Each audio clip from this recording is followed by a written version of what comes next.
Gaël Traoré, Yimbi Kouma, bonjour, vous allez bien?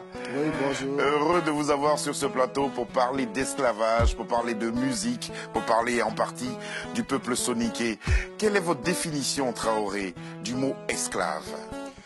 Ma définition du mot esclave, c'est quelqu'un qui est privé d'une jouissance. Elle peut varier d'un espace géographique à un autre. Il peut évoluer d'un temps à un autre. Il peut évoluer dans un laps de temps, dans une chronologie historique bien déterminée. Alors, est-ce qu'il y a une ségrégation entre les soniqués aujourd'hui? Soniqués de Mauritanie, de Gambie, du Sénégal, du Mali. Est-ce qu'il y a une sorte de discrimination que vous combattez?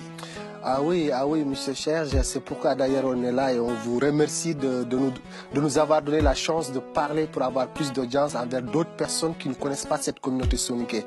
Parce que cette communauté soniké, il y a beaucoup de discrimination, beaucoup de favoritisme et de ségrégation.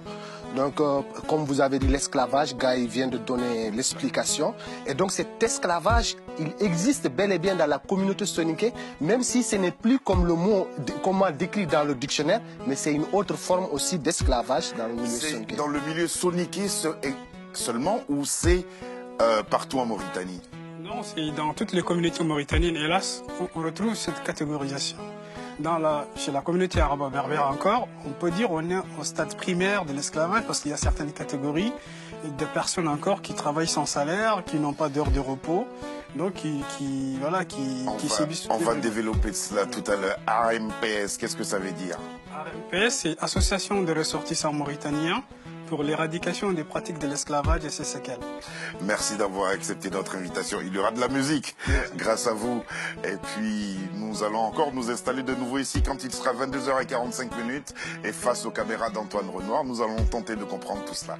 À tout à l'heure.